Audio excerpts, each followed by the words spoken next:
గవర్నమెంట్లో ఉన్నప్పుడు దిశ హోందాతనం ఉండాలి. లెక్కలేనితనం ఒక ముఖ్యమంత్రి లెక్కలేనితనంతో మాట్లాడడం నేను చాలా తీవ్రంగా ఖండిస్తున్నా, గర్హిస్తాను. దిశ ఎందుకంటున్నానంటే నేను చెప్పలేదు, ఒక ప్రభుత్వం పాలసీలు ఉంటాయి. ఈరోజు ముఖ్యమంత్రి గారి దిశ ఇన్ని విషయాలు చెప్తున్నారు. ఎవ్రీడే మీ ఇంటికి వచ్చి మా డిమాండ్ ఏమైంది, మీరు పాదయాత్రలో చెప్పిన పనులు ఏమైనా కానీ మీ ఇంటికి వచ్చి ఆందోళన చేసే భయపడిపోయి 144 సెక్షన్ పెట్టుకున్నారండి. మీరు మాట్లాడతారు వచ్చి, నేను సమాధానం చెప్పండి. కాబట్టి మీ పాలసీలు మీకున్నాయి, మా పాలసీలు మాకున్నాయి. మా పాలసీలు మేము అమలు చేస్తాం, మీ పాలసీలు మేము అమలు చేస్తున్నారు. మీరేదో 0% వడ్డీ పెట్టారు. దాన్ని నన్ను సమాధానం చెప్పడం ఏంటి?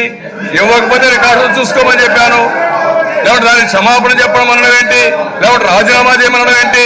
మీ ఇష్ట ప్రకారం మాట్లాడి అసత్యాలు మీరు మాట్లాడుతూ 100 సార్లు చెప్తే సత్యమైపోతుందనుకుంటున్నారు జగన్మోహన్ రెడ్డి గారు. మీ చరిత్ర ఎవరికి తెలియదని అడుగుతున్నా. ఆ పెద్ద మనిషి అంటే నేను మీ చిన్న మనిషి అనాలా మిమ్మల్ని? కనీసం నీకు వయసులో కూడా గౌరవం లేకుండా మాట్లాడుతున్నారు మీరు, పద్ధతి లేకుండా మాట్లాడుతున్నారు. ఎగతాళి చేస్తారా మీరు? ఈ ఎగతాళి ఎక్కడి నుంచి వచ్చింది?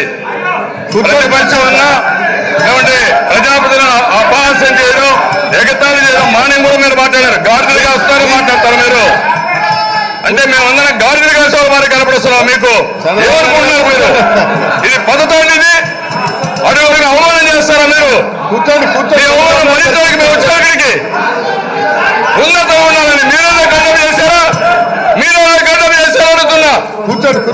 అవునండి, మీరు చేశారా? కూర్చోండి. ఏమి అవమానం చేయడానికి వచ్చేది తమాషా ఉందండి. మీరు ఏం మాట్లాడితే మేము పడాలి ఇక్కడ. Minister finance